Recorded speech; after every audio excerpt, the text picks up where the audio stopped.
Good evening, everybody. Welcome to the Glen Kuiper Show on my YouTube channel for a Tuesday night, as it is the second night and day of the winter meetings. And we're going to talk about that. Got two great guests tonight. They've been on before. I love these two guys. We have a lot of fun. Marty Lurie and Eric Romo. They'll be joining me in just a moment, and we will check on all the new things that are going on with the Giants. Giants haven't made a deal yet. We'll see what the guys think about that. And a couple big deals were made today, again, at the winter meeting. So maybe that will open up the logjam just a little bit. So we'll introduce those gentlemen in just a moment. But I have to let you know that the Glen Kuiper Show is brought to you by Partners Capital, a wealth management firm providing financial strategies for elite performance and lasting peace of mind. Partners Capital delivers thoughtful planning, steady guidance, and a clear path forward. Your partner for a stronger financial future. It's Partners Capital. Call them at 1-888-702-7743. We're also brought to you by the Carrick Real Estate Team. They've been helping families buy and sell homes across the Bay Area with a legacy of client-first service dating all the way back to 1978. So contact Mike Carrick today. He's going to give you a free home sale or purchase consultation. Call 925-548-4132. It's the Carrick Real Estate Team. They will guide you home. And we're also brought to you by Tilden Properties. As an investor, one of the best places to put your money is California's multi-family real estate. Bay Area-based and family-owned, Tilden Properties has been building investment wealth for their clients since 2008. TildenProperties.com is the website. Go check it out for their portfolio or call them at 925-209-8558. All right, it's time now to bring in my guests. We are going to talk a ton of baseball tonight. That's what we like to do. Marty Lurie, my good friend Marty Lurie. Of course, he has the terrific podcast on his YouTube channel, Marty Lurie and Friends. And Marty, how are you? I'm doing great. Good to see you. And boy, this is something else. Watching these couple of days unfold, and every time I go to Twitter, I'm waiting to see what the Giants have done, and not yet. But they do have an open spot on the 40-man, so we know that's getting filled. So they will leave with 40 guys on it. Trust me. Yeah. And Eric Romo is our guest as well. Eric has his show, Giant Sports Talk Live. Yes, sir. I love talking to both you guys. And, quiet winter meetings. But I think it's interesting. The Giants have done some pretty cool stuff outside of player transactions. And I wanted to get you guys' thoughts on a couple things, starting with Jeff Kent being a Hall of Famer. I thought that was great news. Marty, did you think, or do you think that Jeff Kent is indeed worthy of being in the Hall of Fame? Oh, absolutely. I've said it for years. That he is a quality baseball player. He, with Bonds and were the face of the franchise, really, from 97 to 2002 and all the good years they had. You look at the numbers, he's a second baseman. I think of Dwayne, your brother, and what a great second baseman he was. Well, he's 370 home runs behind Jeff Kent. I mean, seriously, Kent drove in 100 runs 8 times, 30 homers, all as a second baseman. And the thing about the Hall of Fame is, they have categories. If Jeff Kent was a third baseman or a left fielder, you wouldn't think about it. You'd be thinking about Dwight Evans and people like that. But as a second baseman, he did things that nobody else did. And he was a good fielder, but he was a guy who came to play. If he struck out, he put the helmet on home plate, went out to his position. And he was the essence of what that ball club really was all about. So I'm thrilled for him. I think he deserved it. And I think when you look at what he accomplished as a second baseman, there is no doubt in my mind that he is worthy of being a Hall of Famer. Yeah, well put. Eric, what are your thoughts on Jeff Kent in the Hall of Fame? And it's great that he got in there. And and this is something I forgot to ask you about this, Marty. Does it hold a little bit more weight that you get voted in by your peers? You got 6 Hall of Famers out there that voted for him to get in there, right? He had to get at a minimum of 12. So you had to get a majority of those Hall of Famers to sit there and say, you know what? Yeah, he deserves to be in the Hall. So I think there's something special to that. Now, I think he probably should have got in a little bit earlier than having to go to the committee, but that is something, right? When you got the executives, and I think the baseball writers, I think there's only two of them.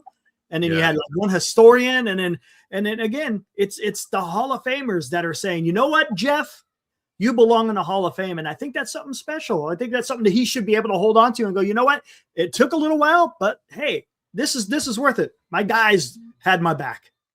Yeah, I think that's a great point, because he got 14 of the 16 votes.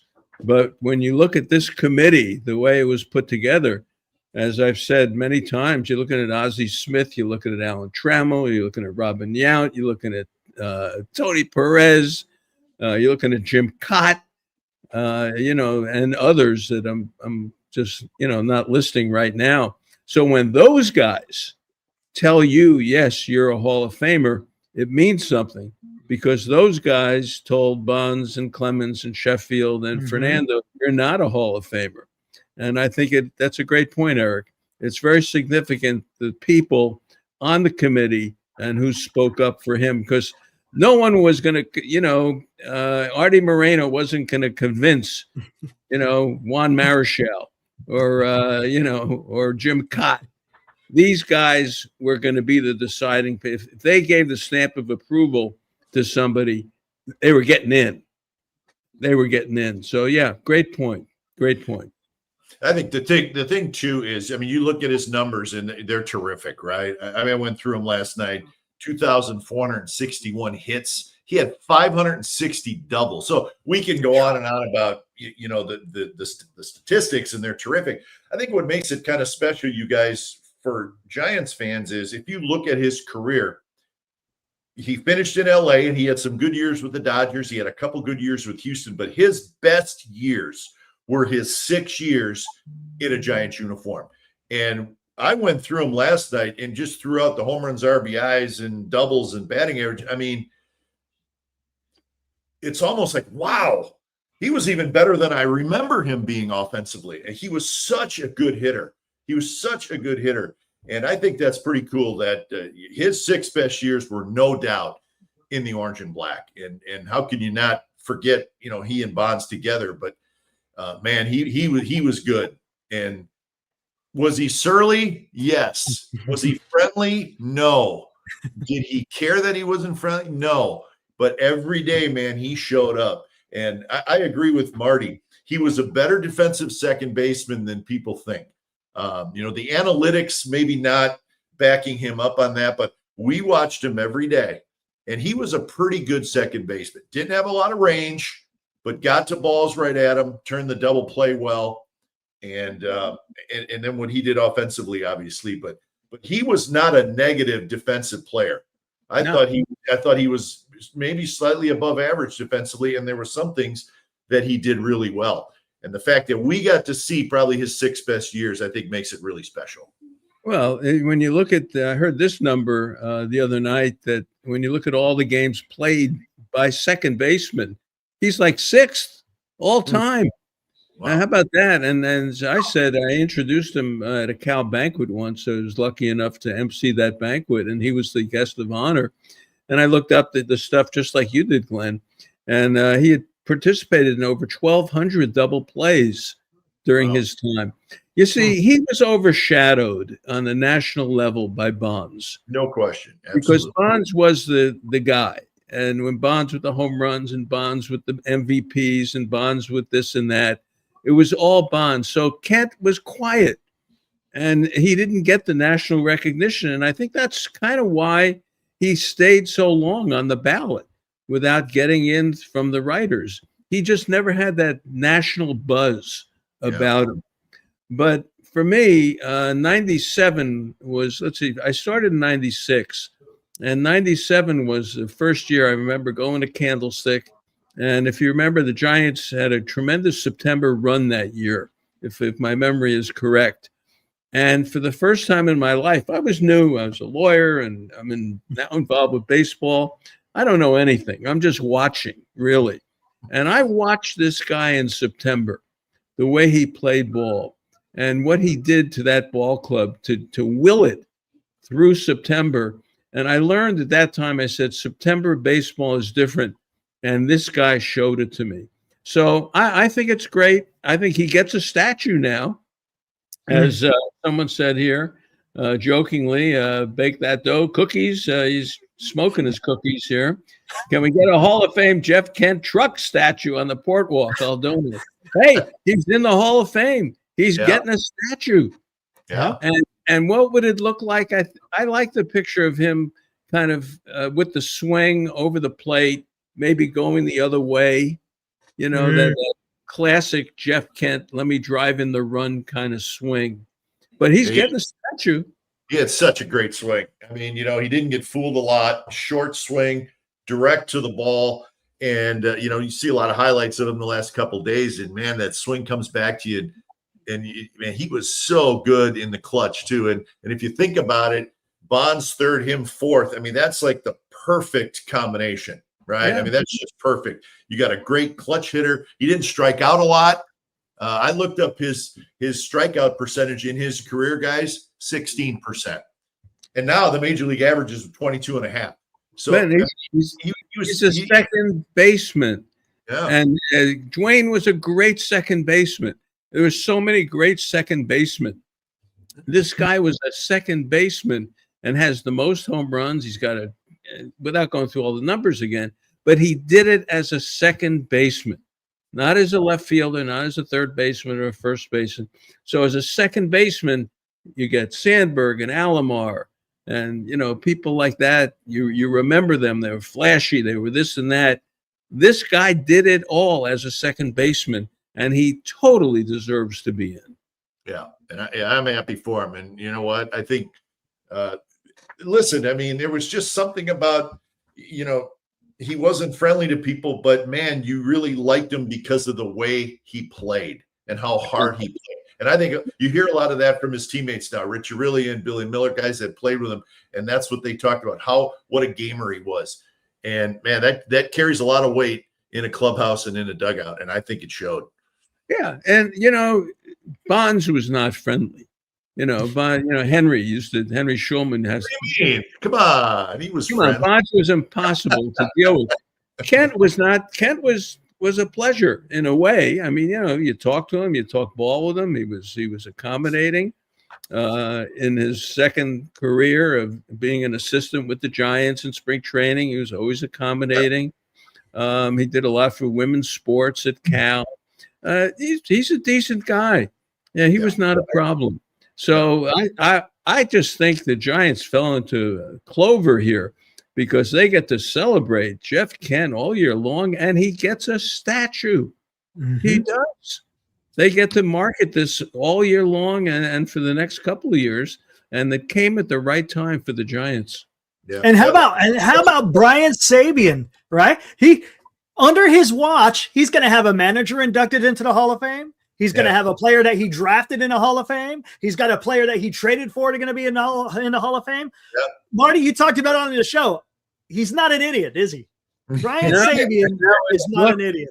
That when that Matt Williams trade went down, and you know the place went nuts. Ralph Barbieri went crazy. KMBR went nuts.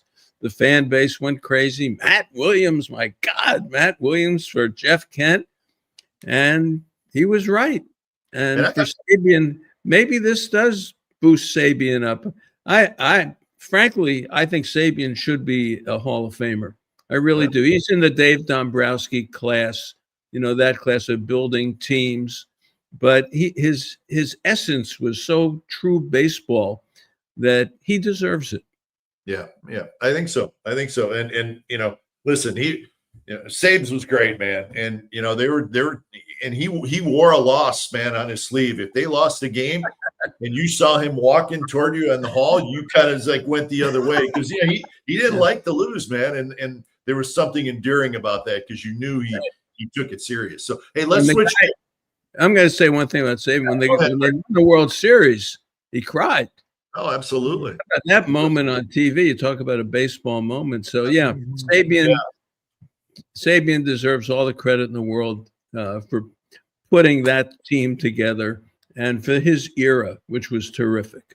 All right, something else happened last week, which I thought was really cool. And Ron Washington is going to be a Giants coach, defensive coach. He'll be in the dugout.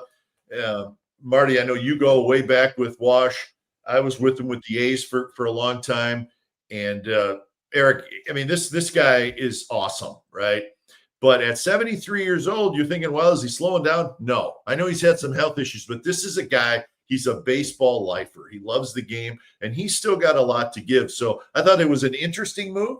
I thought it was interesting that Zach Managian said it was actually brought up by Tony Vitello, the idea of, hey, what about Ron Washington? And so it'll be interesting to see how it all works out. But he joins the coaching staff, and for all of us who have been around him, I think it's great, and it'll be fun to see how he interacts with, Vitello and the younger guys on this coaching staff. But it's hard to say it's not a good move when you get Ron Washington in there. No, Ron Washington is the best pickup the Giants have made so far. You may be right. You may be right. And you can put it on the screen, because he's right, who RJM 0021. Wash is the best. He had the triple bypass and whatever he had, and hopefully he's okay from that. I'd make him the third base coach if he's up for it. If he's up for it too, yeah. I don't know. It's not like they're going to do that, but I thought about that too, Marty, because he was a pretty good third base coach with the A's. Come on, we always said, not me, but everyone would say he coached third base with a rabbit's foot in his back pocket.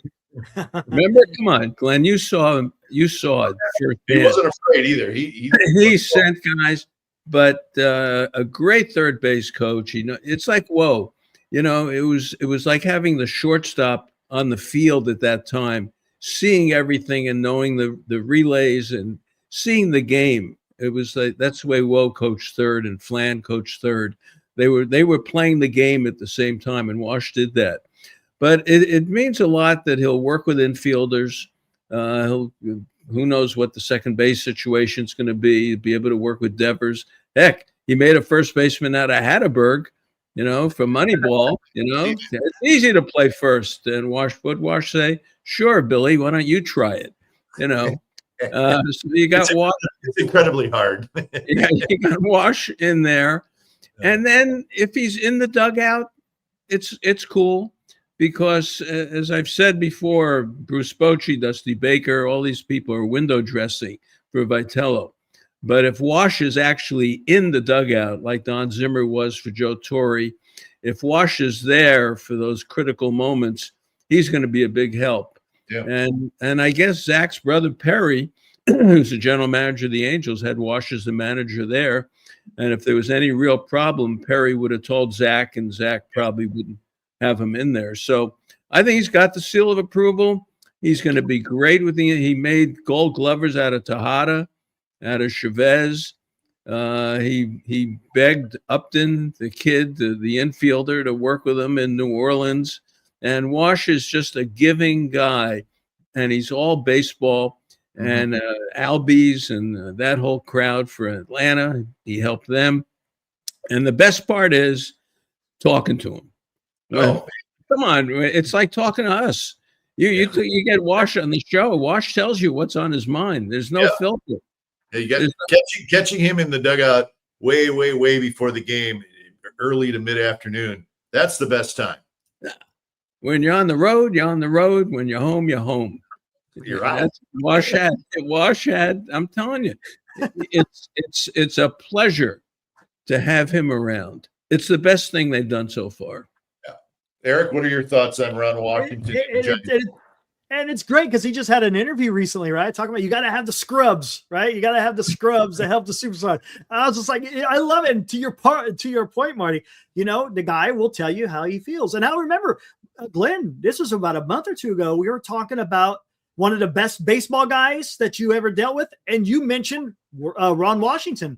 Yeah. I mean, there you go. I mean, it just goes to tell you don't hear any bad word being talked about Ron Washington. And Marty, you list off the names, I'll throw out Marcus Semien.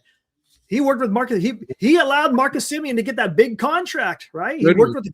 How many errors did he have in that 1 year with Oakland? It was like, Glenn, you saw that one. Yeah.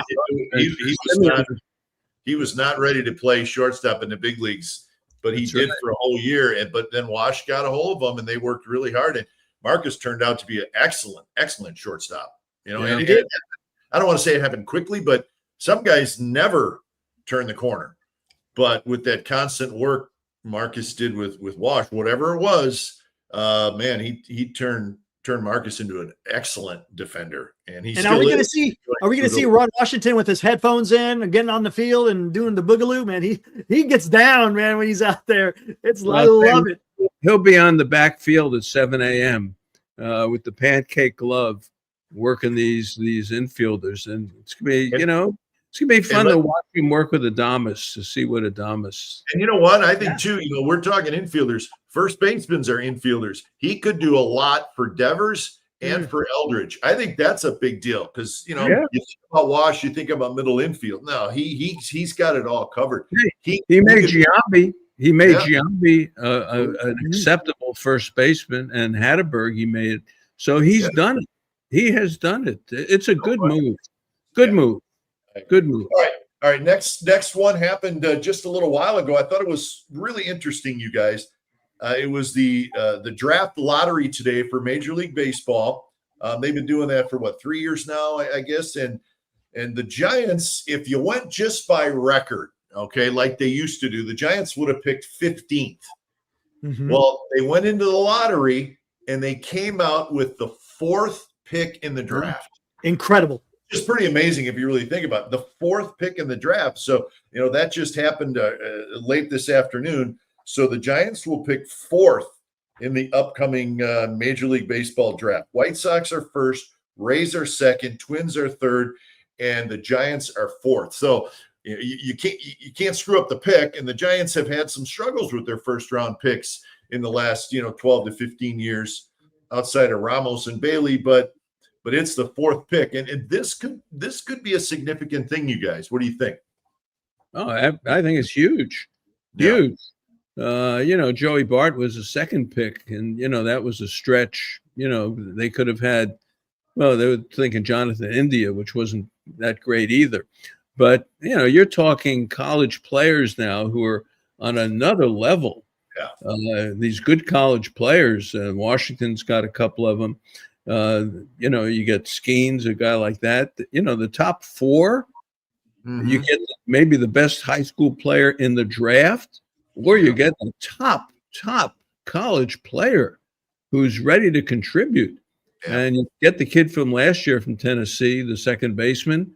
And now maybe you get lucky, you get a guy like Kurtz or something like that. You get Caglione from Kansas City. You get lucky with one of these guys. It's huge. It's like making a trade. And they will not screw this up. They're going to get a quality college player. I don't think they're going to fool around with a high school player. They're going to get a guy who can walk into that outfield and play the outfield. Yeah. And, they got the right guy as the manager to know who would be the best college guy to get, right? So and look what the Giants have, right? Let's start with Eldridge. You got Eldridge. Right below him, you got Josar Gonzalez. In January, it looks like the Giants are going to be picking up Luis Hernandez, who everybody is raving about.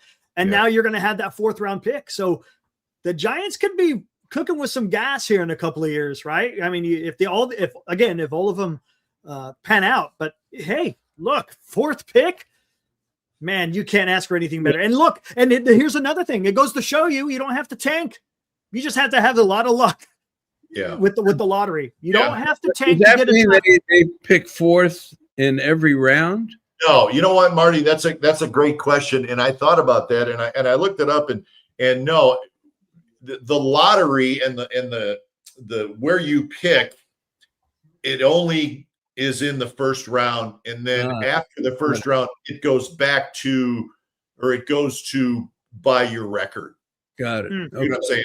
So I thought that too. I was like, wait a minute. That means they're going to get, they're going to pick very high in every round, but that's not the case. It's just in the first round. So anyways, good question. And, I think a lot of people were thinking, wait a minute, they're going to have pick number 4 and then pick number 40 and pick number, but that's not the case. But I agree. I think it's a significant thing. I really do. And we'll see. But you can't screw it up. You got to get somebody that's going to help you and help you soon. Yes. Even a pitcher too, Marty. I mean, these kids now in college, they're close, man. Yep. You get the best college pitcher who's closest to the big leagues. You're getting one of them. You're getting one of them. Nothing's for sure. And you just, with the troubles they've had with these first round picks, this one has to go. This has to be a good one, because you do have, as Eric said, a pretty good group down in the lower minor leagues, but they're working their way up, So yeah, this is a big deal. So we'll see. Keep our fingers crossed. It's a great moment. That's a big deal. Yeah. So let's go to the winter meetings, guys. Quiet so far for the Giants. Really, I mean, a couple big signings today, which we are going to talk about, but it hasn't been crazy at all. As we figured, Giants heavy into the pitching market, and no surprise there. I still think, guys, I think they're going to make a significant pitching move or a significant pitching trade. Now, when I say significant, could be one of the big guys, or it could be a big trade. The outfield situation, I've said all winter, I think they need to make some changes there. That I'm still interesting to see what they do. But the thing here too, guys, is you have to really separate rumor from reality with these winter meetings, because I think all these rumors we read, I'm guilty of it. You guys are guilty of it. I check X anything going on, but a lot of times the reality is the Giants aren't looking at any of these people that people say they are, and they may have their eyes on people that we're not even hearing about. So that's kind of the hard part, but it's also the fun part, because I love looking at the rumors. It makes you immediately think. But what do you guys think is going to happen in the next couple of days with the Giants? Do you see something happening there? Or, I mean, it doesn't mean that it couldn't happen 2 weeks from now, but they are all together, the general managers. Well, I'll start just very quickly. Eric can jump in. History tells us that the majority of the free agents signed by the end of December. And as I said the other day, you have the Harpers and the Machados of the world, and maybe a couple others that went into spring training. But generally, the signings take place by the end of the year. And that's been the history. So I assume we're going to see that. The Giants have said they're not spending money. They're not going to go out and get a 9-figure contract. And, all these pitchers require it. If it's Michael King or, Framber Valdez or whoever it is. So Merrill Kelly, they're looking to fill, the Verlander spot. And I would expect they will leave the winter meetings with a pitcher. I firmly believe that. I think that's. And here's what I was thinking too. Some of these pitchers also got some qualifying offers attached to them, which is going to cost you a draft pick and it costs you international money. And it's like, if you're gonna get a guy that has a qualifying offer, just get someone that's real. I don't know if I want to risk a qualifying offer on a Gallon. No, they're not doing it. They're not doing it. This team is not ready to win the pennant, and they're not. They know they've got to build from within. They know that.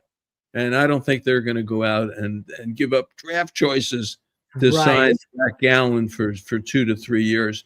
I think I've said this a million times. I think this is a learning year for Vitello, for the Giants, to see what this whole thing is going to look like and how he handles it.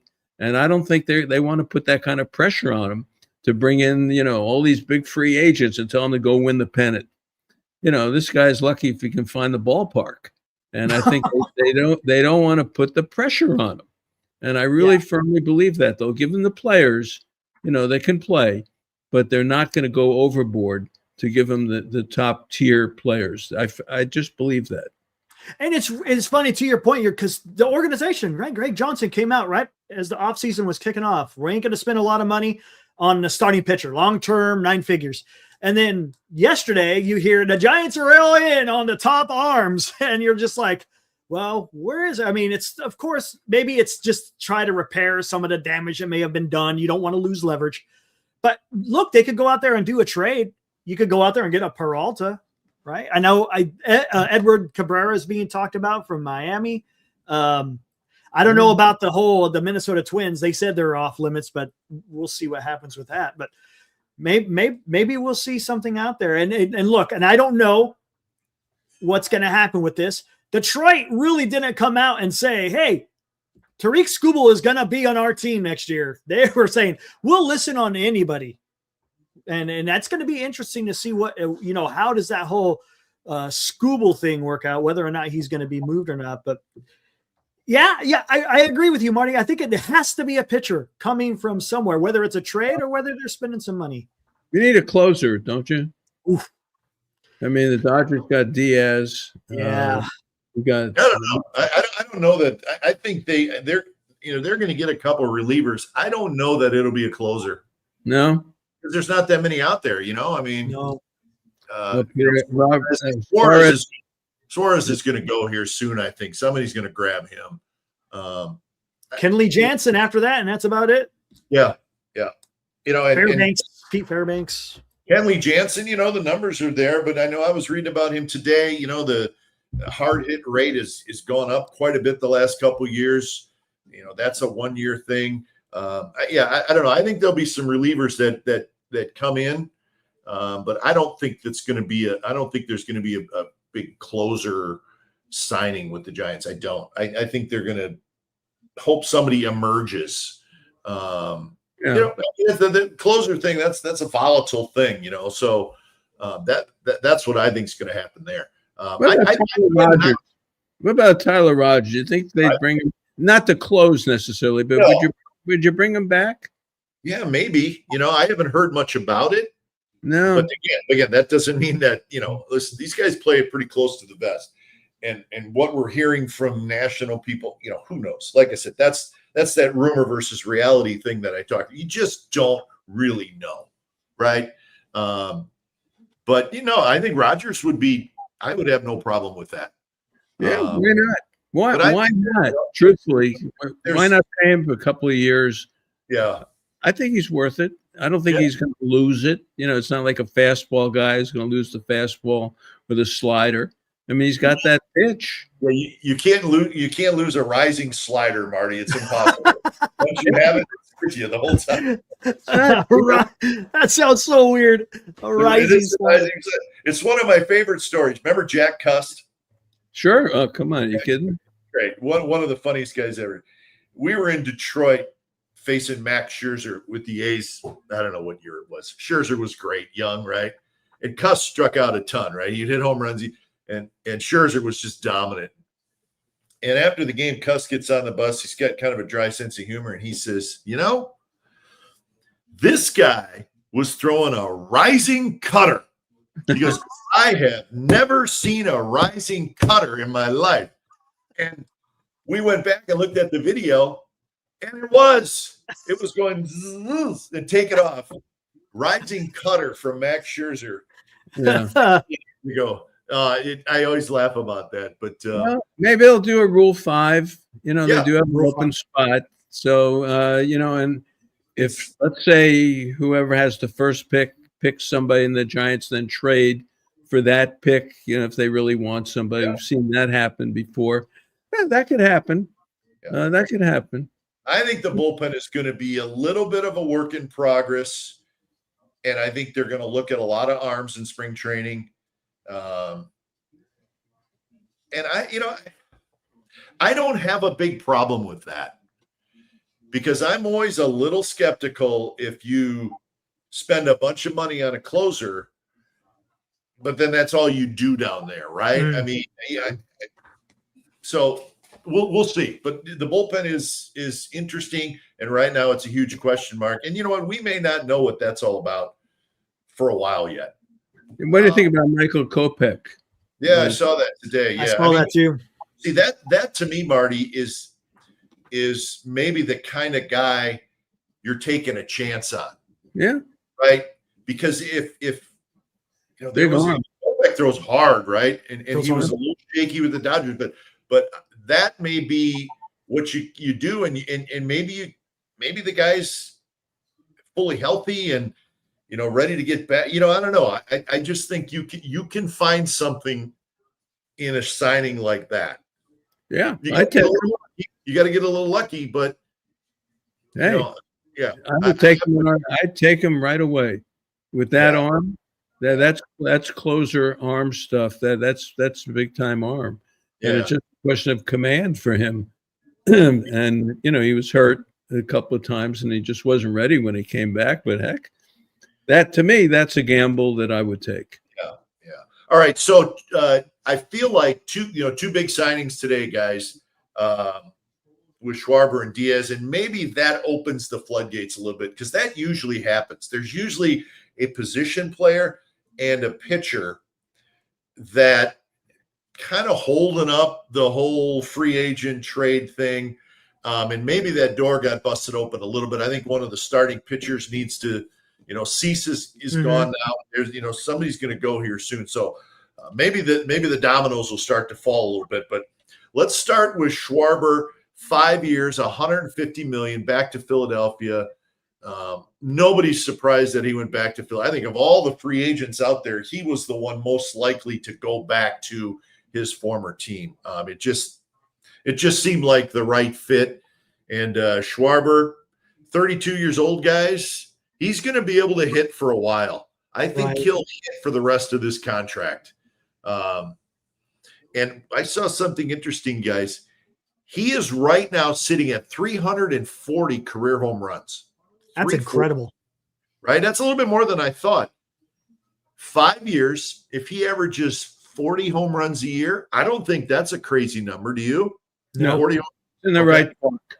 He's in the right park. Yeah, that's 540 home runs in his career. That's a lot. That's a lot. All of Fame. It can happen because strikeouts are acceptable. Yeah. He can strike out 180 times or 200 times and hit his 40, 45. Or 50. He can do it. He's that kind of player. He's in the right time of history in baseball to be doing that. And he's in the right park. Yeah, he is. I like him. The Cubs, everybody wanted him. But what it does is it keeps Alonso away from the Phillies. Yeah. Well, where does Alonso? I just think Alonso is going to end up like with the Cubs, or I don't think he's going to the Mets. I don't think he's going to the Mets. I think something weird's going to happen with Alonso. Red Sox, something crazy, right? Red Sox, something where he's gonna be in a good ballpark to hit in. Yeah. And did you see Schwarber? The Cincinnati offered Schwarber a con. Could you imagine Schwarber in that ballpark? Oh my God. But why would you want to leave Philly? That's what I'm saying. I agree. He can do no wrong. He hasn't paid for a meal there, and he won't pay for a meal there in 5 more years. And you know what? If they love you there, it's a good place to play. If they hate you, it's a miserable place to play. And they're winning now. They're winning. They've got Dombrowski. They just signed Rob Thompson for an extension. They're going to do it. They've got Trey Turner. They got Harper. They want to trade Castellanos. Thank God. He's been just an albatross for them. Yeah. So they're going to do that. This Harrison Bader thing that the Cardinals.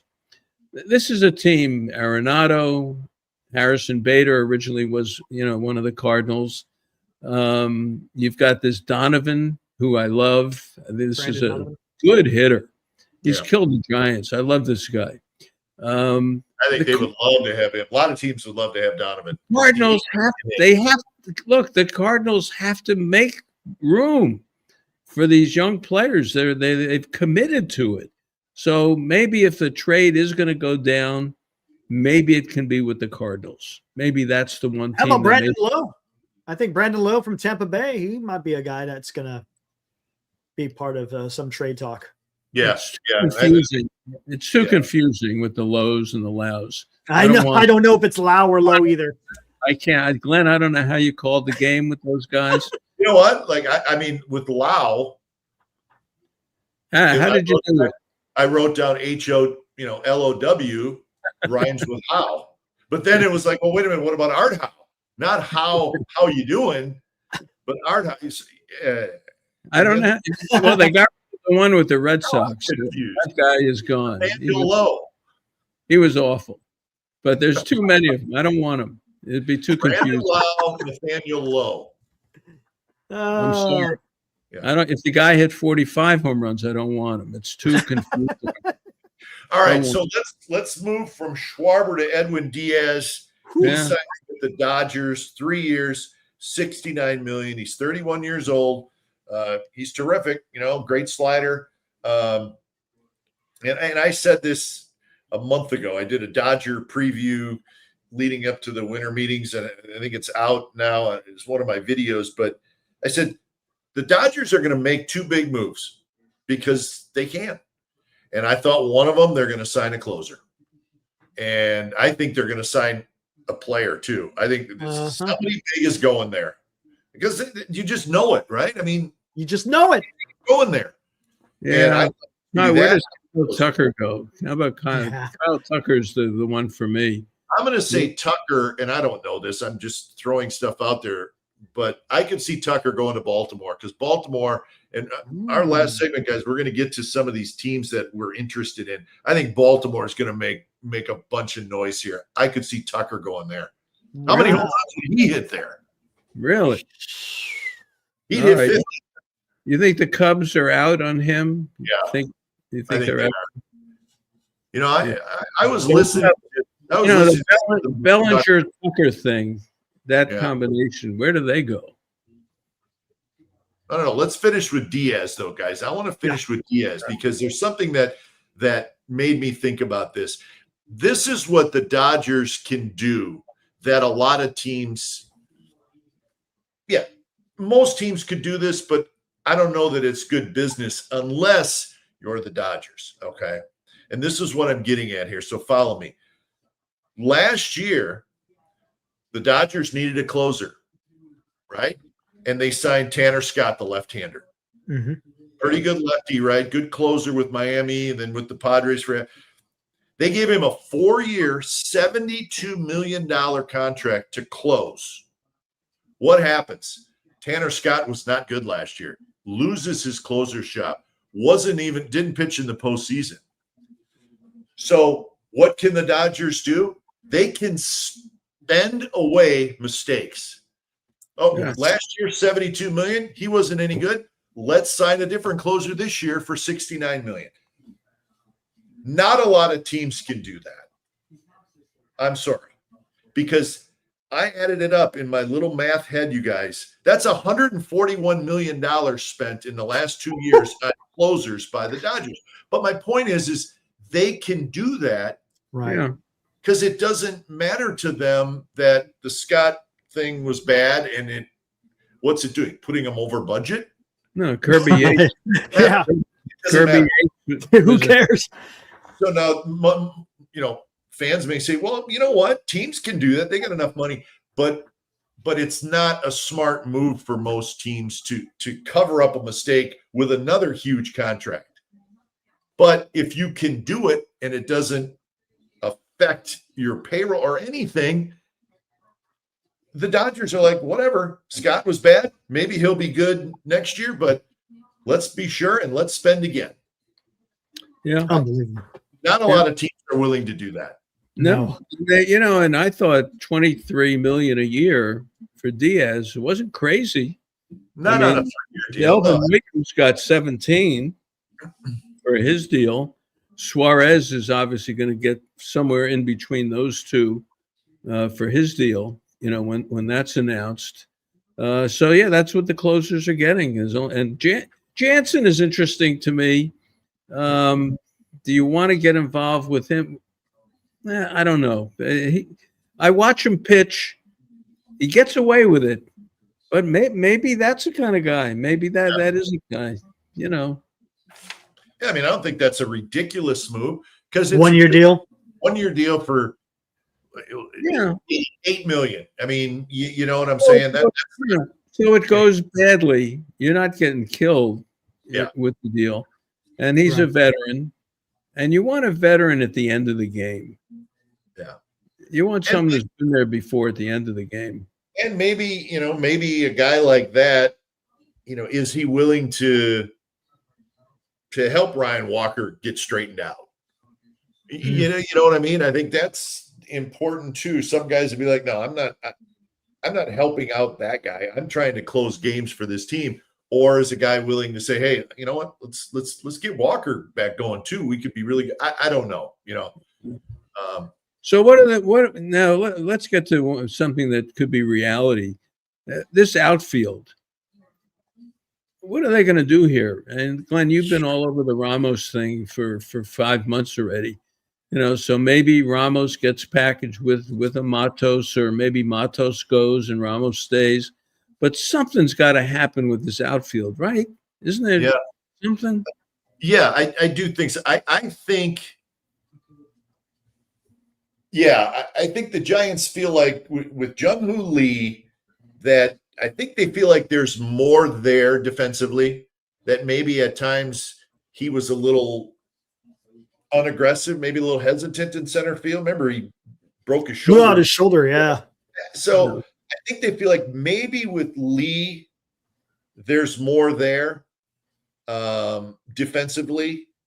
And if there's not, if they don't see it in spring training, you could play him in right field, knowing that you have Gilbert and the kid they picked up from the Marlins, who's supposed to be a very good Weimer. Yeah. But the Ramos thing is a thing. And it's a tough call, guys, because you're like, well, does Ramos have the ability to get better defensively? He has a work ethic. He's a hard worker, but we saw it. It was a struggle in the outfield. So the Giants have to decide, is this kid, does he have the ability to get better defensively, to become an above average outfielder? Yeah, he's willing to put the work in, but you and I could put the work in, but that doesn't guarantee we're going to go from here to here defensively, right? So I think that's the tough decision. Do these guys, Ramos and Lee, do they have it in them to improve significantly defensively? Because if they don't, then you're going to see some of the same stuff. That's why this is a real tough decision. But there are still areas where I think they can get better. I think Gilbert if you're thinking about Gilbert probably needs to play, and Weimer needs to play out there somewhere. And you may be sacrificing a little offense, but the defensive thing is very, very important. And I think it gets overlooked sometimes. So tough question, Marty. And this is a tough decision for the Giants. I like Bader. I always like what he brings to the table. Yeah. He's the kind of guy you like him and see him. He puts on a show at the game for you. He hustles and all that kind of stuff. He's kind of the Vitello talking about, we want to go all out, and be a more aggressive team. I don't know. I think he fits. Will Ramos's value ever be higher than it is now? Maybe this is the time to do it on Ramos. Maybe his value is highest now. If he has a mediocre year next year, strikes out a lot or regresses a lot, maybe now's the time you can maybe get something for him. Yeah, that's a tough call, because that's a great point by Marty. But how can you not, as a GM, always think, well, if I trade a young player who has shown some talent and he's made an all-star team, right? You always are afraid they're going to go to the next level, make that big jump, right, and become a star player. But that's where you have to have the mental toughness as a GM to say, why not flip him for Garcia from Texas, who they let go? And his defense is horrible. Move on Ramos and put Garcia in the outfield. You could get Garcia they let him go. You free agent, yeah. But he strikes out a ton. Is the option more of a trade? Because as far as free agents, it's Bader, it's Bellinger, and it's Tucker. And that's it. That's about it. It's your two big guys, or a a player that we don't know if he's an everyday player, but I think he's a good player in Bader. We just don't know if he's a guy that's going to run out there, 140 games. I don't think he is. He never has been, but I think he would be valuable. If you want to go there, we need our outfield to be good defensively. He's a major leaguer. Bader is a major leaguer. You put Dean out there, Weimer out there, and Gilbert out there. You're putting basically defensive players out there. You don't know if they're going to hit at all. Maybe that's where we're going to go with it. I don't know. It all comes back to the new philosophy of this ball club, of what kind of team they're putting out there, what kind of pressure they want to put on the manager, and what they think this club can accomplish. I'll tell you another thing that you may want to talk about tonight or another show. The WBC. There are too many guys who want to be in the WBC for me. Does Logan Webb really need this? Does he have to get ready at the end of January and get ready to pitch 220 innings again? Do you need Jung-Hoo Lee playing in Korea? I just tell you, the WBC, I would prefer if a guy didn't play in the WBC. Yeah, Edwin Diaz, remember? He celebrated, blew out his knee. He was out for the whole season. Yeah. That's going to be a thing, and it seems like we're seeing a lot of names that are going to be playing in the WBC. I don't know if it's more than usual. A lot of big name guys. Yeah, well, it's exciting now. The Ohtani thing with Trout. That was fabulous. It was great theater, but Logan Webb is your guy. And you want him ready, January 28th, or you want him ready, on March 25th. I know.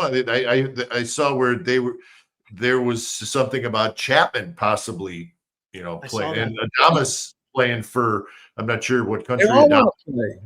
They all want to play, which I don't blame them. It's great exposure. It's fun, but you're facing 162 after that. Yeah. And it does take a toll. So I'd just say keep it in mind. Yeah. I prefer I'd say Logan Webb, stay home. Let's call him. On the show. Position players, maybe not so much, but pitchers, I totally get it. It's always scary. All right, guys, let's finish with this. Marty, do you want to read a sponsor? Yeah. Okay.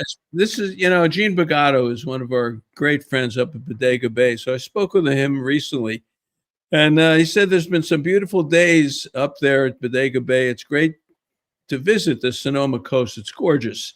At the Tides Wharf, the best seafood is available. I love reading these things when I'm hungry. It's waiting for visitors to enjoy either in the restaurant or to take home for later. If you're looking to get away for a night or two, the Inn at the Tides, with its spacious rooms, all with bay views, offers the perfect spot to escape from the stress of life and relax.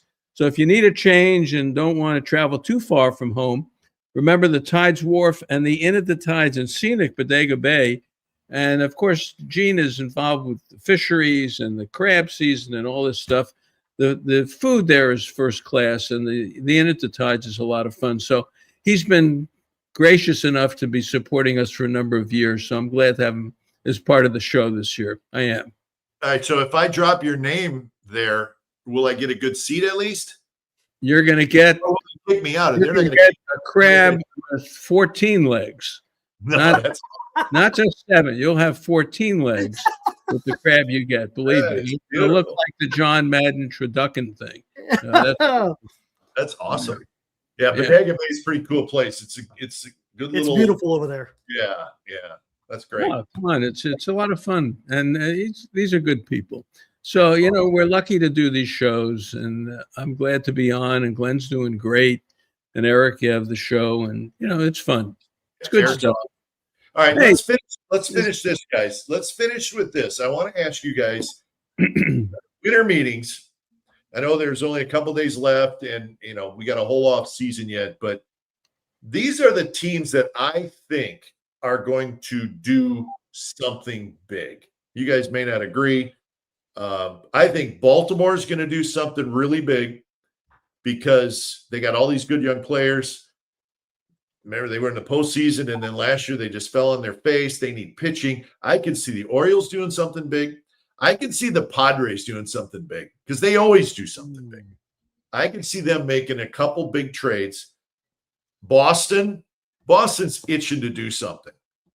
Yeah. Maybe it's Alonso or something. They're itching to, because they got good young pitchers that just got to the big leagues, and they got these young outfielders who I don't think they're trading. But I could see Boston, because Boston's on the way up, right? They're close to being really good again. And the Mets, listen,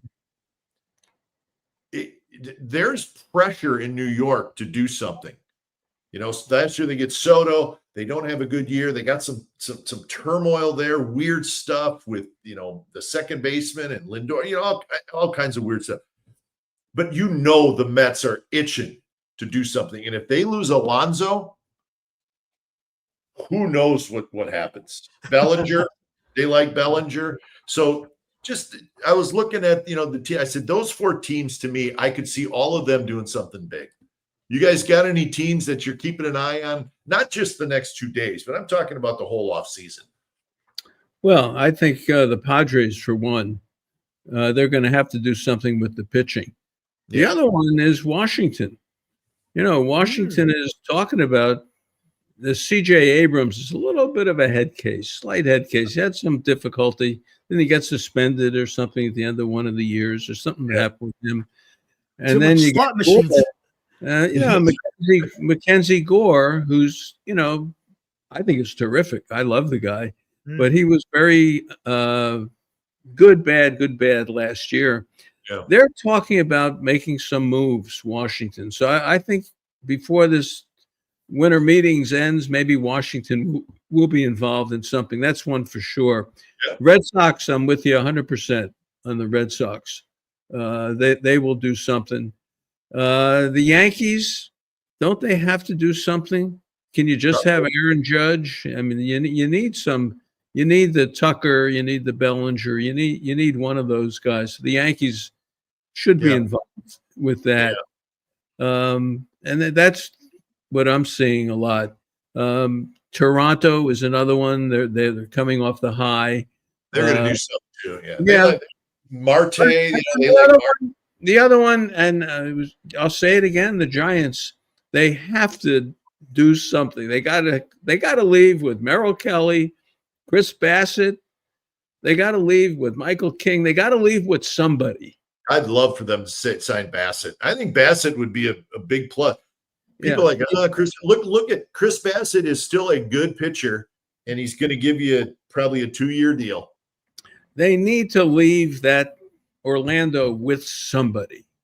Yeah, they do. And it's great, the coaching staff, you know, they've got coaches all over the place, and they've got some good technical coaches, some analytical coaches there. They've got Brett Anderson's father as one of the pitching coaches. You know, so they've got the coaching thing okay, and they've got the mentors, you know, the satellite people all around Vitello. You know, so all that's kind of, now we're ready to play. Now let's get a couple of pitchers for this guy. Because they got to see Birdsong, Brubaker, you know, you can rattle off the names. Maybe it takes one more year to see if these guys can make it. I don't know. But they got to leave with somebody. Somebody's got to be added. Outfielder or pitcher. Somebody's got to be added. Eric, give me a couple teams that you're going to keep an eye on. I'll go one NL, one AL. Dodgers. You know, Dodgers became the Yankees of the West. And I think they're still going to – look, they're not done. You know they're going to come out here and it's either going to be a trade or they're going to sign somebody, because that's what they do. They got the money. They don't care. You said it. You know, you're going to spend 140 on 2 closers. I mean, they don't care. They're going to keep cashing the checks. And the other one is the Toronto Blue Jays, who are now the Dodgers of the West, because the Rogers Center, right, or the Rogers Group, they got a lot of money. Yeah. And they still got Bichette. Are they going to extend him? Or I should say sign him, or are they going to go after a Kyle Tucker? I wouldn't be surprised if you're going to see them sign another big bat. You know, Kyle Tucker is the one. Kyle Tucker's the name. And I think he's one of those guys too. I think once he signs, you know, things will open up a little bit. But one thing that scares me, and you partially mentioned it, Eric, is the Dodgers going after Skubal. Yep. Yeah. Oh, that's a real thing. They could get him if they wanted to. Because you think about, they got these young guys, they got young outfielders close to the big leagues, they got these young pitchers, but then I'm hearing, what about Glasnow? What if you put Glasnow in a trade? He signed for 3 more years. Tigers would get a really good starting pitcher, even though he's hurt a lot. And then you give them 3 or 4 young guys. They could get him if they really wanted to. I would vomit. I would vomit in my mouth if they went out there and said, because what are you going to do? I'm telling you. What's worse, they could get him. Shohei. They could get him and they could sign him. Yes. That's the word. That's the double whammy. Yes. I don't think that's out of the question. I'm serious. I'm serious. I think if Detroit moves this guy, it's a disgrace. This is a playoff team, and you're telling me you're going to move the best pitcher in the league? I'm sorry. Find another job. Really. It's not right. That's not right. I don't know. I think it's very realistic thought. I do. It is. Yeah. No, the Dodgers have, the catcher, that extra catcher they got. They got another outfielder. You could Pajes. They could put enough players together. They've got them, and they got their draft pick right below Eldridge, DePaula. They'll move him. They got good outfielders, young guys in triple. Yeah, absolutely. I think they could, no question. So let's hope that doesn't happen. All right. So now tomorrow, we wish Glen Kuiper a lot of luck. Yes, fingers crossed. Come on, this is a big deal. And he deserves it, and he's the right age. And you look at the guys who are up in that category; they've been around, but Dwayne's been around with them, and he's done a great job. So I hope that maybe this is the winter of the Giants. Yes, that's right. They're leaving with no players, but every award possible. We got momentum. Yeah, they have every award possible, but they have no players. But for Dwayne tomorrow, that would be wonderful. Yeah, the Ford Frick Award winner. I don't know if I guess they do announce it, but he will find out tomorrow morning. He said. Oh yeah, they'll announce it tomorrow. So we'll see. Fingers crossed. I think he deserves it. But yeah. He'll still sleep well tonight, whatever happens. But maybe he gets in. Maybe Dwayne gets in the Hall of Fame. Well, I should think so, but we'll see. It's time. It's his time. It's his time. And how about that? Have Giants all over the place. You got Kenton, your brother. Next year, you got Posey and Sabian and Baker. Oh my gosh. Yeah. Bochy. I'm sorry, Bochy. Yeah. That's right. Yeah, it's good stuff. Good stuff. So our fingers are crossed. Hey guys, great show. Thanks for joining us. Marty, your show's awesome. Eric, you know how I feel about you and your show. Thank you. So fun stuff. I wish we had a trade to talk about. I figured if the guys come on Tuesday, we'll have a trade to talk about. We didn't. But Marty, they're going to come home with a pitcher, I promise. They will come home with somebody. And Skubal will remain in Detroit because I don't want the visual of Eric getting sick. That ended my night for me tonight. The problem is, it is a possibility. Hey, we got a super chat, Mr. Marty. Sure, my mama said, "Agents, we getting." All right, I don't know what that means, but who knows? Hey guys, thanks again. Let's do this soon. And Marty, I can't wait to sit in the dugout at Scott Stadium and talk baseball with you. We'll be doing that before you know it. A lot of fun. Okay, have a good night. See you guys. Thanks for joining us. Glenn. See you. All right, Eric Romo and our good friend Marty Lurie, our guest tonight on the Glen Kuiper Show. And remember, Marty Lurie Show, Marty Lurie and Friends, terrific. He's got his own YouTube channel, just like we do here. And Eric Romo's, his podcast and a YouTube channel is Giants Sports Talk Live. Both good stuff. They do a nice job covering the Giants. So we appreciate them coming on. And hope you enjoyed our talk. We tried to cover a little bit of everything, as we always do here on the Glen Kuiper Show. No trades for the Giants, no free agent signings as of yet.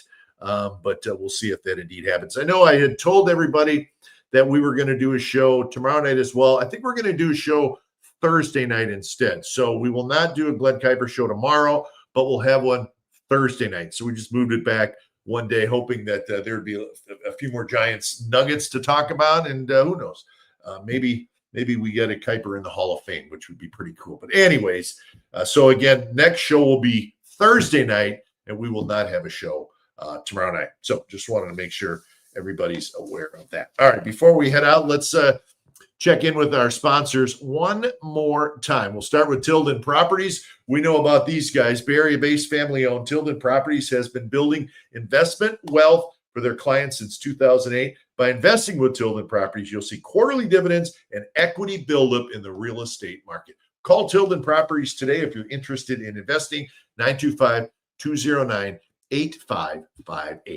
And we're also brought to you by the Carrick Real Estate Team. Whether you're moving up, downsizing, or making that first home purchase, trust the Carrick Real Estate Team to guide you home. As I've said, I used them.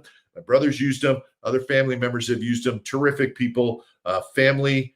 They've been doing this for a long, long time, since 1978. Terrific people. They do a terrific job. Give them a call at 925-548-4132 if you're interested in buying a new home or selling your existing home. We're also brought to you by our newest sponsor, Partners Capital LLC. It's a wealth management firm providing financial strategies for elite performance and lasting peace of mind. With experience guiding not only professional athletes, but families next door as well, Partners Capital delivers thoughtful planning, steady guidance, and a clear path forward. Your partner for a stronger financial future. Partners Capital LLC. Call them at 1-888-702-7443. That is it for the show tonight. Thanks for joining us. We appreciate it.